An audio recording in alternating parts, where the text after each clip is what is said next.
Amigos, muy buenos días. Bienvenidos a una edición de Pico a Pico. Hoy día viernes 15, mi nombre es Alberto Vaya, que en la conducción y conjuntamente con Rosa Bartra y Mónica Yaya, estamos analizando para ustedes el acontecer nacional del fin de semana. Gracias a la Coordinadora Republicana y a los amigos que nos ven semana tras semana.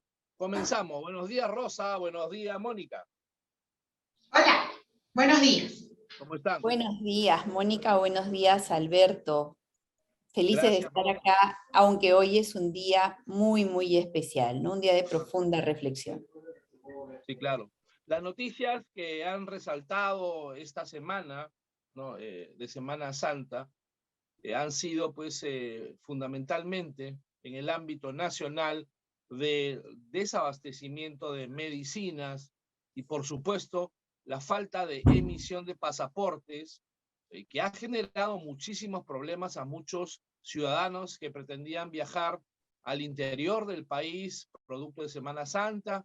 Y el tema fundamental es que ya tenían inclusive ya viajes programados y migraciones que no ha podido atender esta demanda masiva y multitudinaria. Rosa. Bueno, Alberto, Moni, nuevamente buenos días a nuestros amigos. Gracias a la Coordinadora Republicana, gracias a BHTV que nos permite llegar a sus hogares, y ahora también tenemos que anunciarles que estamos en la plataforma del portal La Abeja. Así que va ampliándose nuestros espacios para poder compartir y comentar con nuestros amigos el acontecer político. Nuevamente, insisto, con este día, hoy es viernes 15 de abril, y no solamente es viernes 15 de abril, sino que es el Viernes Santo, así que es un día muy especial para reflexionar sobre lo que está pasando en nuestra patria, en el mundo entero, pero por sobre todo cómo es que nosotros contribuimos desde nuestra formación, desde nuestra creencia, a que el mundo pueda caminar hacia un destino mejor. Y creo que lo que hacemos aquí en Pico a Pico es precisamente eso, tratar no solamente de presentar el acontecer de la semana, sino también de alguna forma elaborar desde nuestros espacios y desde lo que podemos hacer, contribuir con alternativas para la solución de los especialmente graves y grandes problemas que en este momento afligen a nuestra patria. Uno de ellos es el que acabas de mencionar, Alberto, el tema de migraciones y la crisis en la emisión de pasaportes. De hecho, es gravísimo, incómodo, frustrante que en este fin de semana largo, en pleno esfuerzo por la reactivación económica, se cancelen todos los vuelos. La razón es el paro o la huelga. ¿Es huelga o es paro? Ya me perdí. No sé, ¿qué es, Mónica? ¿Sabes? Una huelga. Es una huelga indefinida, momentánea. entonces. Una huelga Ya indefinida de los controladores y la ausencia, ¿no? El agotamiento de pasaportes. Pero acá yo quiero llamar la atención, porque este es un tema que vengo analizando ya hace algunos años y tiene que ver con la forma como el Estado compra.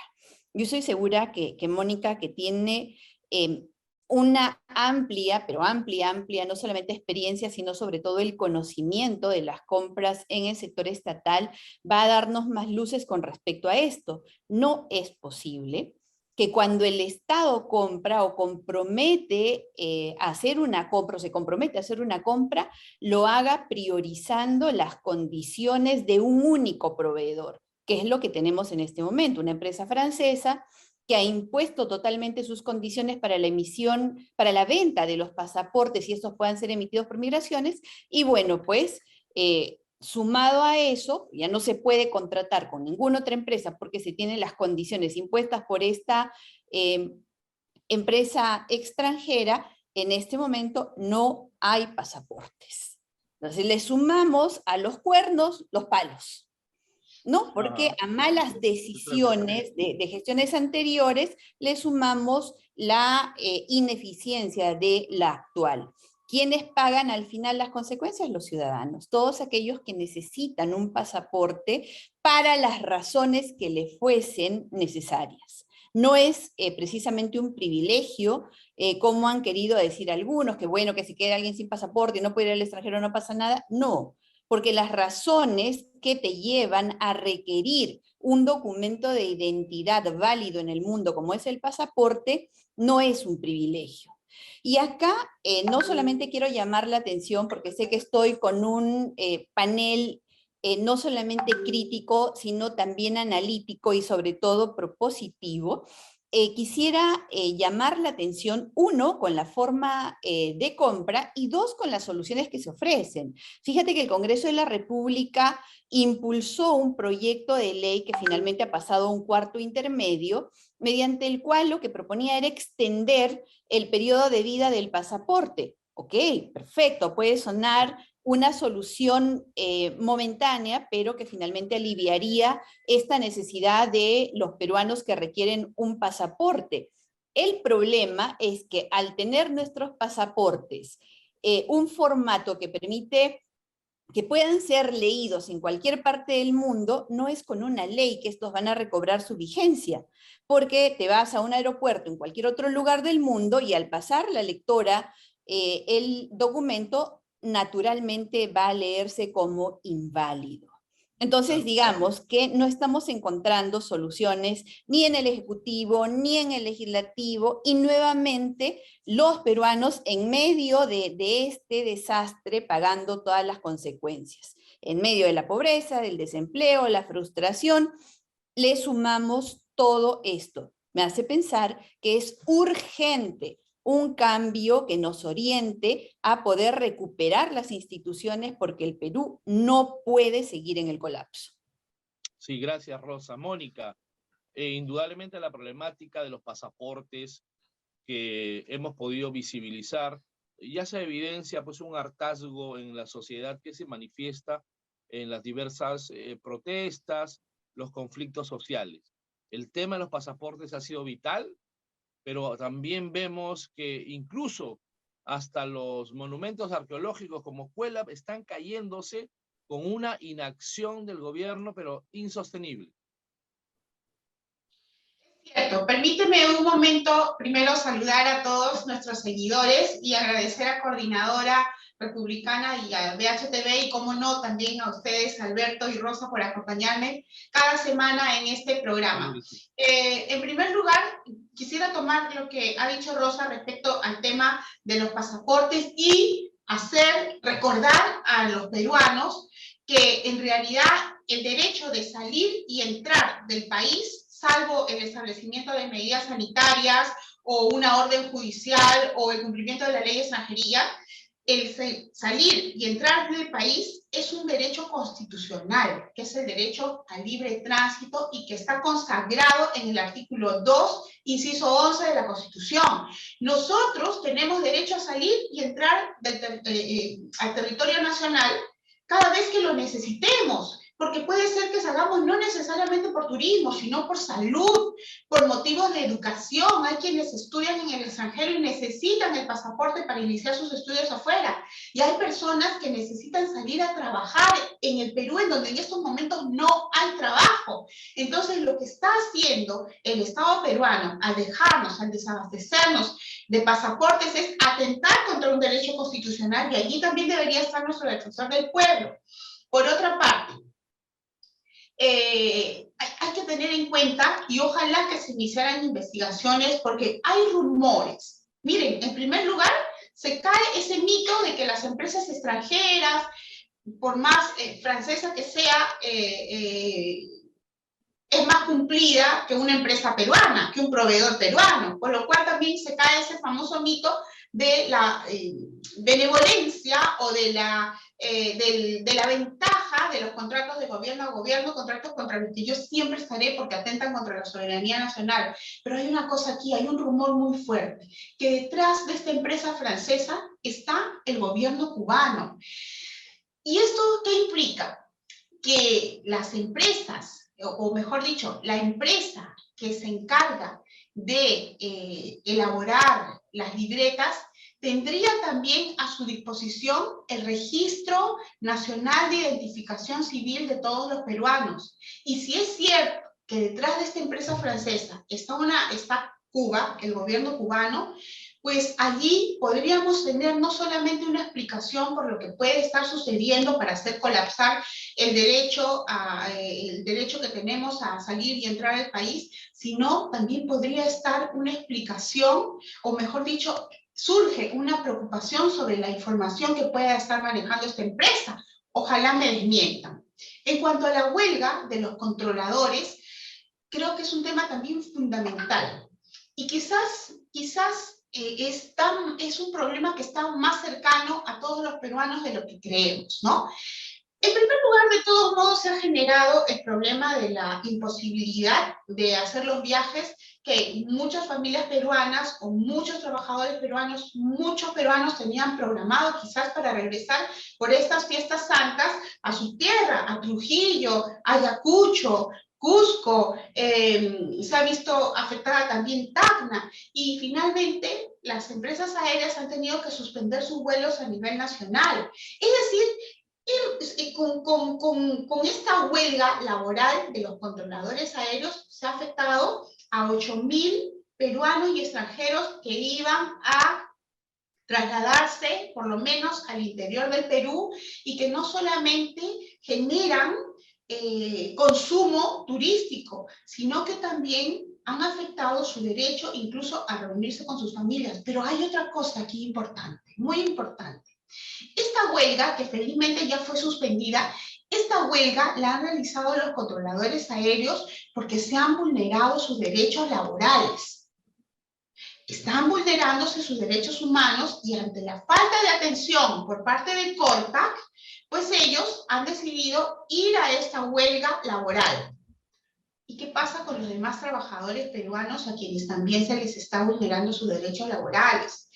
La huelga de los controladores aéreos se ha hecho evidente por la magnitud del daño turístico, económico, pero hay otros trabajadores en el Perú que en estos momentos están siendo explotados. Y SUNAFIL lo sabe, que ni siquiera tienen un contrato laboral, porque les hacen firmar contratos de locación de servicios para que hagan supuestamente una cosa y en realidad terminen haciendo otra cosa, para que cumplan un horario, lo cual de por sí ya está mal porque eso ya es un contrato laboral, y finalmente les hacen trabajar en otro horario explotador, ¿no?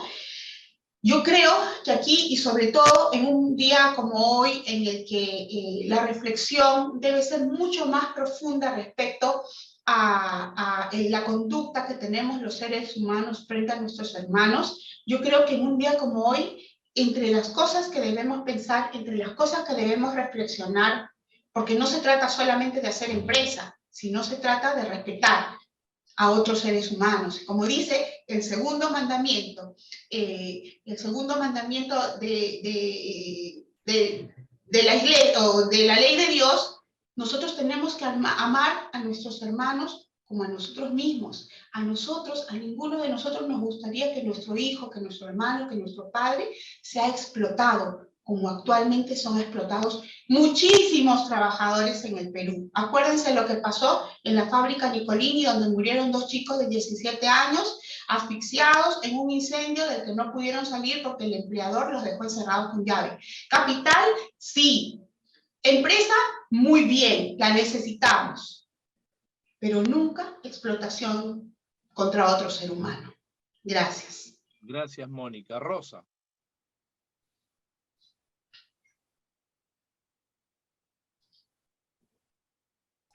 Perdón, estuve sin audio. Mira, la reflexión que hace Mónica es bastante interesante y también creo que debería llevarnos a pensar en ya el 80% de personas en nuestro país, de trabajadores en nuestro país, que no tiene ningún derecho laboral.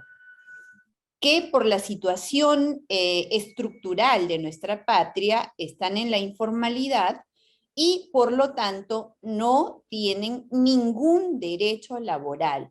¿Qué se está haciendo realmente por ellos? Porque está bien, aquellos que tienen un contrato, que tienen a un ente del Estado como la SUNAFIL para poder cautelar, sancionar en caso de incumplimiento por parte de los empleadores, tienen salud, tienen determinados beneficios propios de su modalidad contractual. ¿Qué pasa con los informales? ¿Qué pasa con un informal cuando, por ejemplo, ocurre una paralización como esta? Simple, no vende, no tiene para comer en ese día. ¿Y ante quién reclaman? ¿Quién cautela sus derechos humanos? ¿Quién se preocupa por ellos? Entonces, nuevamente, y para cerrar este tema, ¿no? Porque debido al impacto que tiene una huelga de controladores, pues ellos han sido inmediatamente escuchados. Inmediatamente, desde todos los aeropuertos parados en un fin de semana santo, y entonces hay una reacción inmediata. Pero ¿qué pasa con aquellos en los cuales, si es que paran, lo único que va a parar es su economía y probablemente su capacidad para sustentar a sus familias y con ello la muerte? ¿Quién está hablando por ellos ahora? ¿No? Yo creo que hemos llegado a un punto, y acá yo quisiera insistir en la primera parte de lo que mencioné, Alberto, y es en el colapso del Estado peruano. Mira lo que está pasando en este momento en nuestro país. Un poder ejecutivo que tiene cerca del 80% de desaprobación y que lo comparte, incluso superior el del legislativo. Un poder judicial que ahorita se queda sin quórum para la sala plena. Un ministerio público cuya Junta de Fiscales Supremos está rotándose entre dos la presidencia porque solo tiene 2 miembros. Y una Junta Nacional de Justicia que ha permitido que lleguemos a este punto. Ojo que para que llegue esta Junta Nacional de Justicia, antes se tuvo que hacer o sea, esa Junta Nacional de Justicia creada por Martín Vizcarra, impuesta al Congreso de la República, va a ser la solución a todos los problemas de justicia en nuestro país, y creo que los ha agravado absolutamente todos.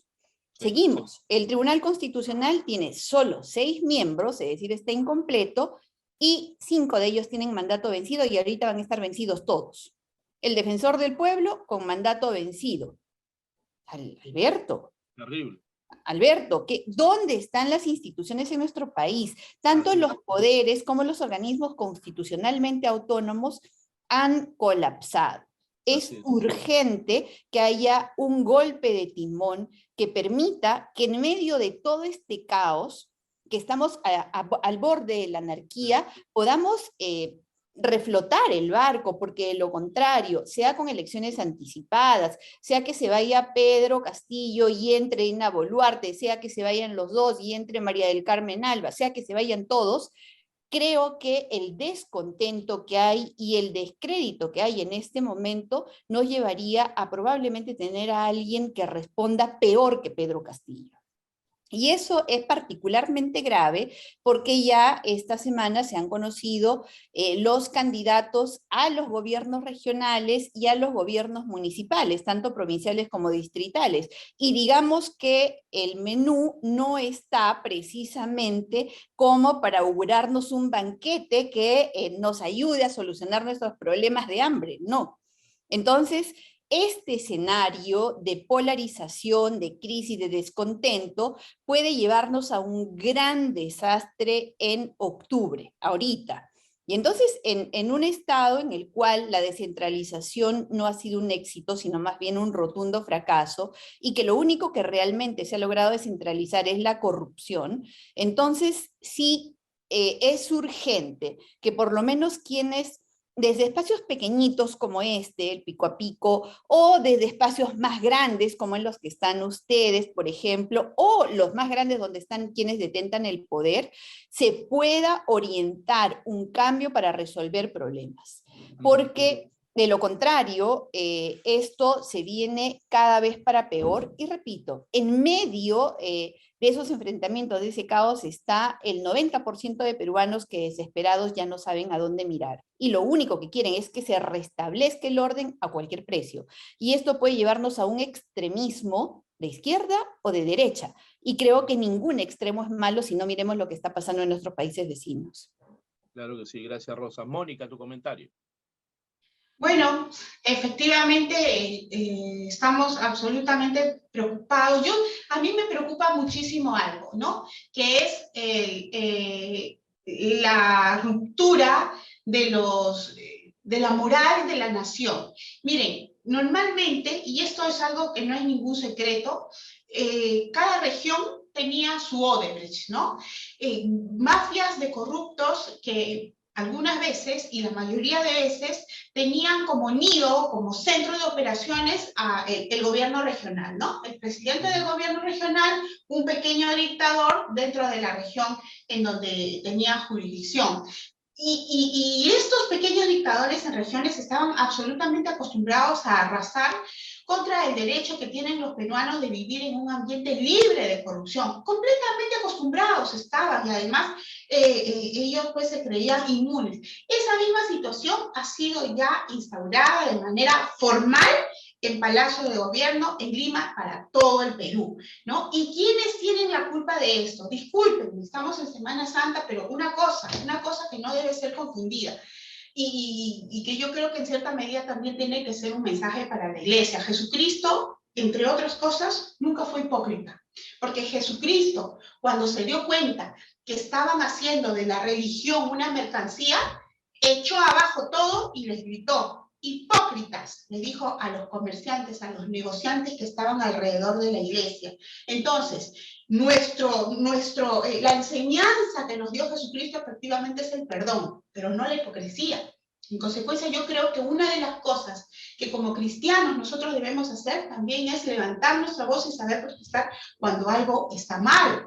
¿Quiénes nos han llevado a esta situación en la que la moral del Perú está destruida?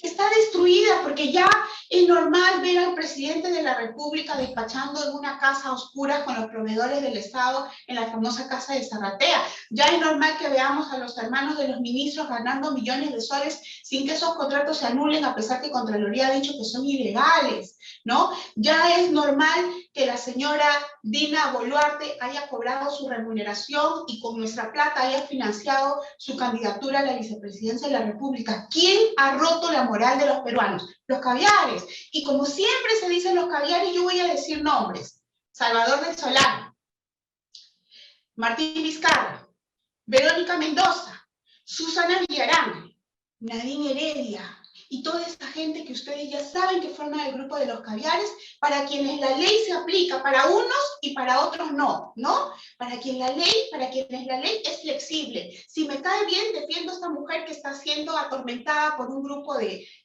políticos, pero si esta persona no es de mi grupo caviar, si es una opositora al gobierno, no la defiendo, no importa que la tiren al suelo, no importa que la hayan violado, no.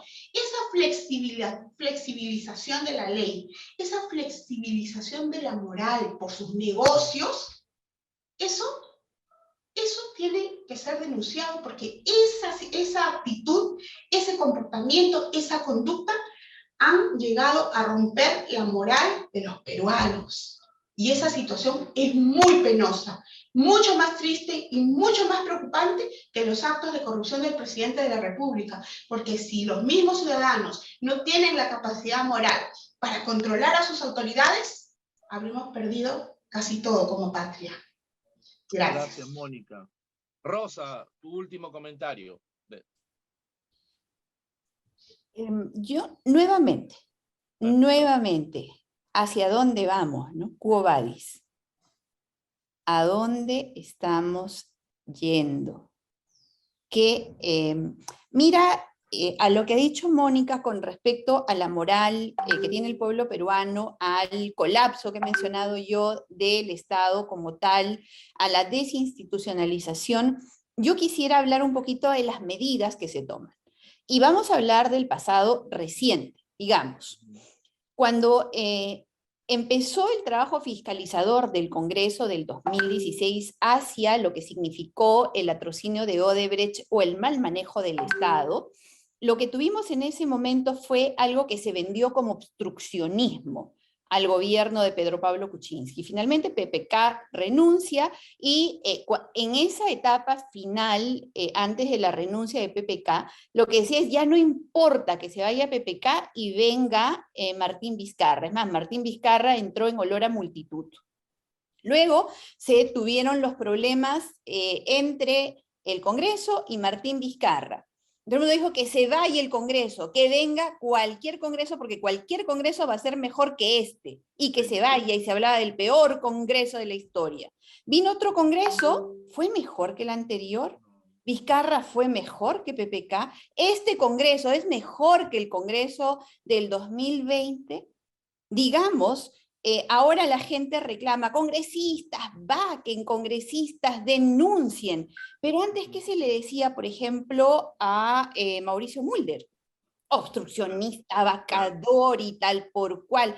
Entonces, nuevamente, en este día especial que creo que me ha llenado por completo, no solamente el corazón, sino especialmente lo que te hace razonar y reflexionar, yo quisiera llamar a todos a encontrar salidas que nos lleven a un futuro diferente para mejor. Porque la reacción cuando ocurre en medio de todas las emociones que nos genera la desigualdad, la corrupción, el abuso, la pobreza, no son precisamente las mejores. Entonces, orientémonos hacia una salida que permita que no sean más los que sufran, sino que sean menos, encontremos un camino que permita que los mejores lleguen a los puestos de poder para que puedan restablecer al Perú, que de verdad sigue valiendo un oro, pero sigue valiendo oro, pero es un oro que se lo están repartiendo unos cuantos inescrupulosos en todas partes. Ojo, y que no podemos permitir que en medio de ese latrocinio por parte de unos cuantos sean 30 millones o más de peruanos que estén padeciendo lo indecible. No hay camas, como siempre, en los hospitales, pero ahora peor que nunca. Los colegios siguen en estado calamitoso. El transporte, por lo menos en Lima, es caótico, absolutamente caótico. Para quienes trabajan en el centro de Lima, por ejemplo, se habrán dado cuenta que ya es prácticamente imposible movilizarse por ahí. Y acá yo quisiera tocar un poquito, solo tangencialmente, al alcalde Muñoz. La verdad es que escucharlo criticar a cualquiera por mal gobierno resulta irónico frente a la gestión que ha hecho él. Yo creo que Jorge Muñoz debería agradecer la ineptitud de Pedro Castillo, porque eso, como es tan grande al otro lado, impide que se vea la de él. Entonces, y a la pandemia también. Y la pandemia y todo lo que ha pasado, porque finalmente su gestión no ha sido comentada, pero creo que ya es momento de que empecemos a ver también a los temas en pequeño, porque de pronto solamente un tema y nos volvemos monotemáticos y estamos dejando que los problemas que también agobian, que también destruyen, no se toquen. No estamos hablando de todas las demás instituciones, y es verdad que hay un problema súper grande, pero en una república como es la nuestra, en la cual hay separación de poderes y cada uno tiene espacios de poder completamente separados, pero que están mutuamente obligados no solamente a fiscalizarse y controlarse, sino también a colaborar. Creo que es momento de que emerja un liderazgo de un estadista que vea en 360 grados y que sea capaz de poner sus intereses a un costado y pueda con capacidad real levantar al Perú de las cenizas en las cuales se encuentra. Eso es más que urgente y creo que todos los que pueden tener, siquiera una persona que los puede escuchar, debemos empezar a manejar un mensaje que nos ayude y no que nos empantane cada vez más. Claro que sí, Rosa, muchas gracias. Mónica, último comentario. Muchas gracias. Yo quisiera dirigirme en esta Semana Santa a todo el pueblo peruano. Creo que siempre es momento para reflexionar y mucho más ahora. quisiera enviar un abrazo al pueblo chiclayano que ha expresado su dolor por el daño que se ha hecho a una niña de 3 años. Creo que esa muestra de indignación, ese nivel de indignación, esa indignación es la que deberíamos tener todos los peruanos cada vez que se hace daño a un niño en el Perú, a un ser humano, a una mujer, a un hombre, a cualquier peruano. La vida de cada peruano vale mucho y pareciera a veces que estamos acostumbrados a que se dañe la vida, a que se dañe la libertad sexual y no pase nada. Comparto la indignación, el dolor del pueblo chiclayano. Una cosa, se ha determinado, o por lo menos se tiene al sospechoso del acto de violación, porque mientras no sea declarado culpable por el juez, tendremos lamentablemente que llamarlo sospechoso. Hay todos los indicios que él es el violador de la niña de 3 años, pero hay un momento en el que los peruanos tenemos que pensar. El sistema legal, el derecho, ha sido creado para que podamos convivir en paz. Tenemos que exigir a nuestras autoridades que apliquen la justicia como debe ser. La justicia por nuestras propias manos puede traer graves injusticias. En consecuencia, atrapado el sospechoso, exigir a las autoridades, al Ministerio Público y al Poder Judicial que haga su trabajo, que cumpla su trabajo y nosotros sigamos haciendo respetar el derecho y el sistema legal, que es lo que nos permite seguir conviviendo en paz. Muchas gracias y un abrazo sobre todo para Chiclayo. Muchas gracias, Mónica. Gracias, Rosa, por haber estado el día de hoy, viernes 15, aquí en el programa, justamente en Semana Santa, reflexionando sobre la problemática nacional para no convertirnos en un Estado fallido, sino más bien en una república donde la democracia, la gobernabilidad y la alternancia de los poderes sea pues el norte y sea el futuro para todos nosotros. Muchísimas gracias a ustedes, amigos, por estar siempre con nosotros semana tras semana. Alberto Vallac los saluda, Mónica Bartra, Rosa Bartra y Mónica Yaya, para ustedes siempre. Muchísimas gracias, fuerte abrazo, nos estamos viendo pronto. Adiós. Gracias. Chao.